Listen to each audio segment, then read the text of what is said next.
What's going on, YouTubers, gamers and hobbyists? Welcome to this solo RPG video where I want to talk about, and yes, I'm leaning forwards, otherwise I'll be back here. I want to talk about what it is I love about solo role-playing.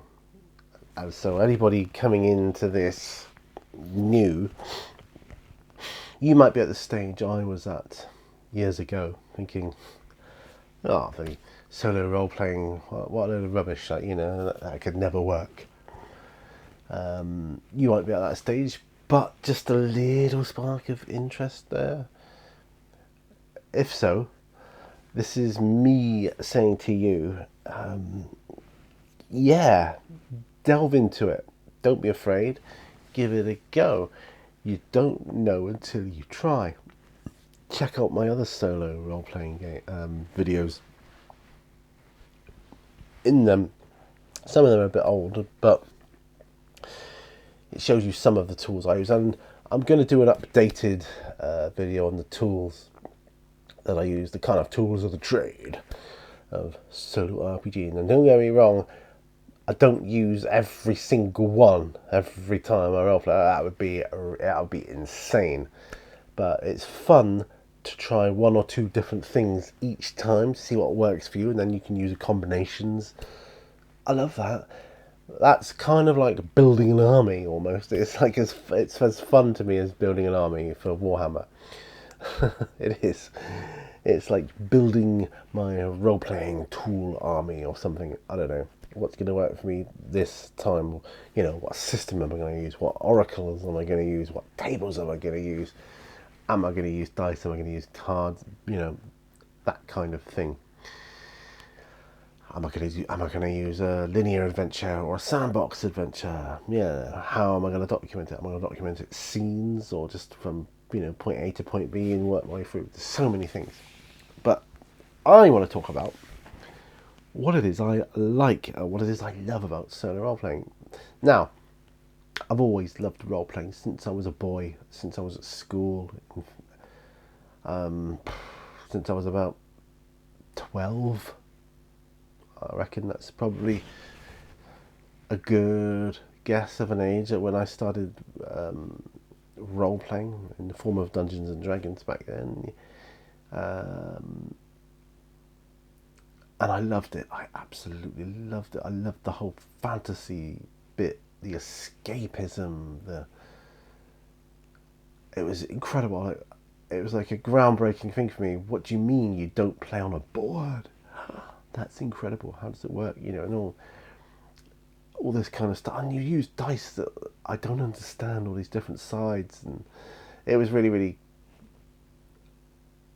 groundbreaking for me at the time. And I loved it.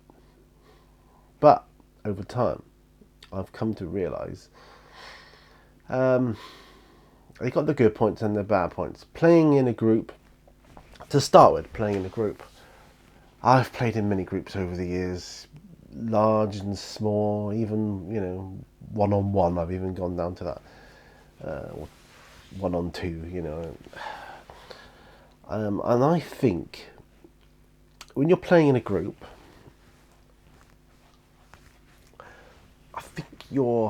I think, perhaps this is a subjective opinion, I think your optimum number of players is 4 or 5. I really do. I like 3 players and a DM, or GM, or whatever you call the person running the game. And but there are so many. There's the whole social contracts thing, right?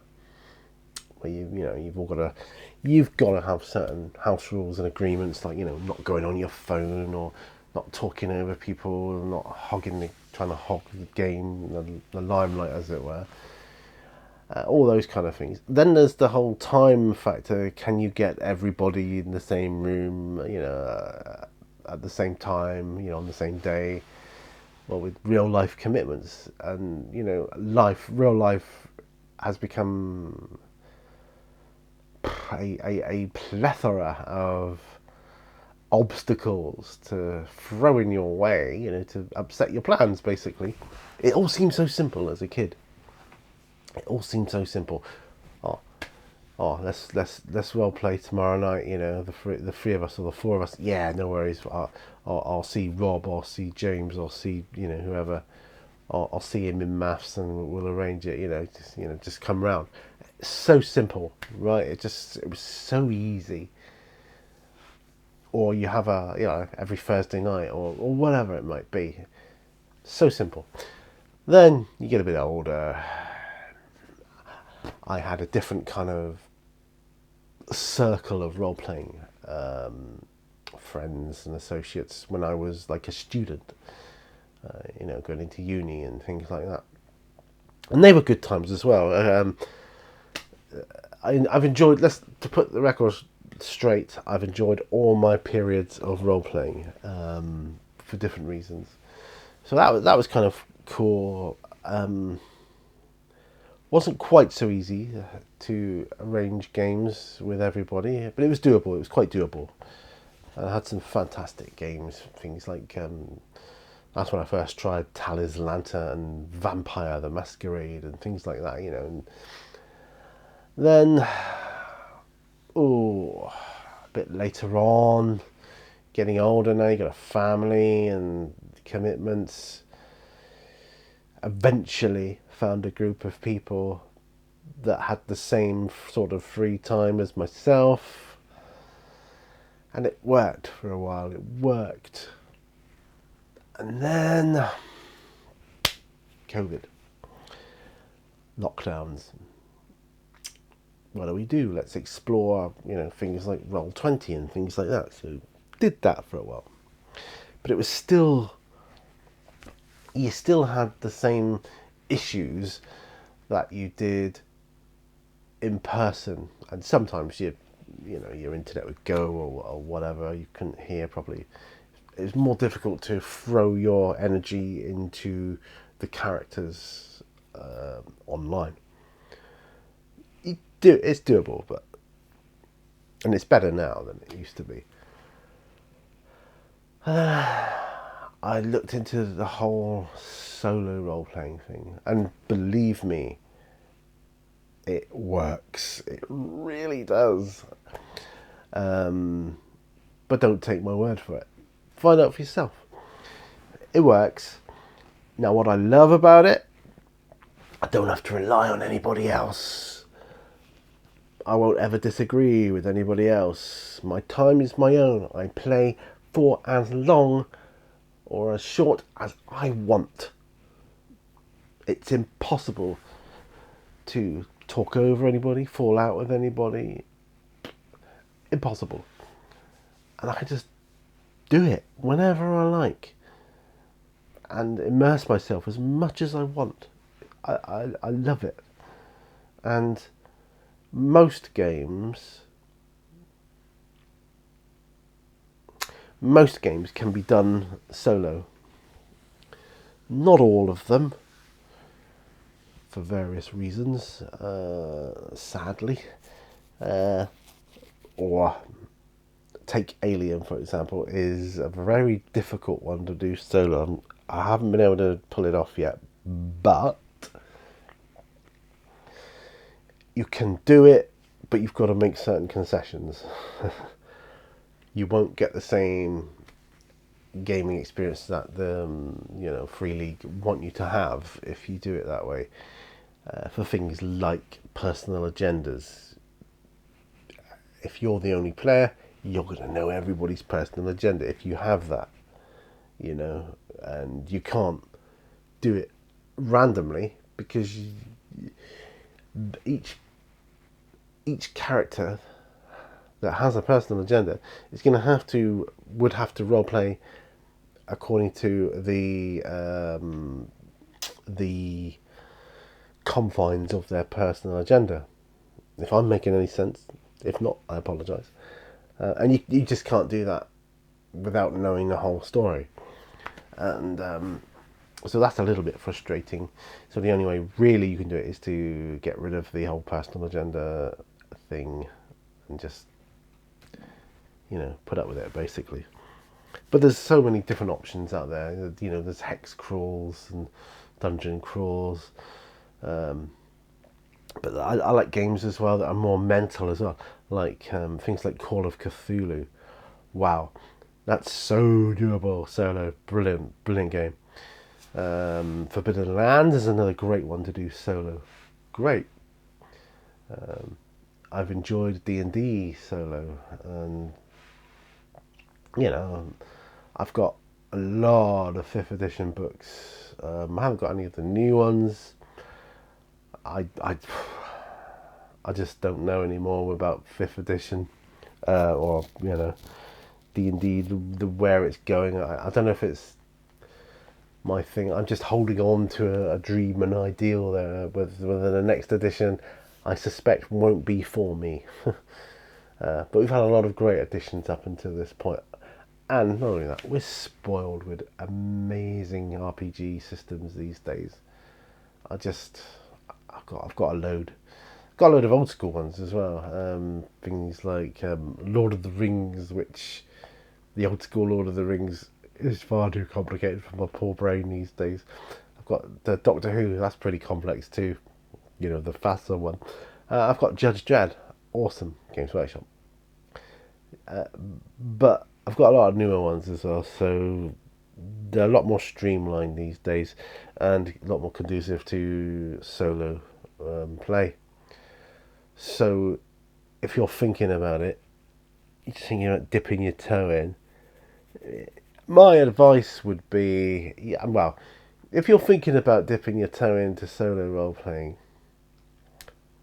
my guess is you've probably done the whole play as you go books, choose your own adventure style games. You've probably done something like that and thought, yeah, this is all great, but I want something with a bit more longevity. My advice would be watch videos on it. You're on YouTube now. Go and watch some other videos on solo role playing. Check out Me, Myself and Die. That's a great channel. Trevor Duval. He is brilliant. He will give you the pure entertainment factor, and he'll use different tools each series he does. So if you're wondering how, in his first series he used the old Mythic, like first edition Mythic, and it shows you how he uses it and how it works with solo role playing. For instance, check out Solo RPG Guy and things like that. You'll get a whole load of tools that they'll talk about. There's far too many to mention, but just search them. If you start watching their videos, you'll get recommended other ones, and you'll see. Artichoke Dip's another one. Solo tabletop gamer. He doesn't just do roleplay. He does, tabletop games as well. And there's a whole stigma that has been attached to solo gaming as a kind of some sort of sad thing to do because you're a sad, lonely person. It isn't. It's an incredible journey for people with open minds and imaginations. If you don't have either of those, well, you're not going to get very far.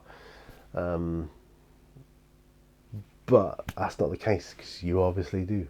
You're watching this now, so you must have that. So yeah, I just like the convenience of solo play. It's just so damn convenient. And I can play whatever I want, wherever I want, using whatever I want. No one's going to criticize you. No one. Yeah, that's kind of it. That is why I enjoy solo games. So, this is a strange solo RPG video, but the information is out there. But thank you for watching it. Hopefully you'll stick with me, because I can do some good solo stuff. You can check out the Dwarves of Fangorn on my channel. That's one I did. I tried very hard to emulate Me, Myself and I doing those. I got poorly towards the end of it, but yeah, it's so much fun. So much fun doing that. But there's going to be more videos coming up on the subject and the whole solo thing, not just gaming, but the tools and the systems, and really delving into it. So hopefully there'll be even more info out there in the future. Thank you for watching. Remember, all brushes lead to war, and remember, all imaginations lead to a good story. Bye for now. Bye bye.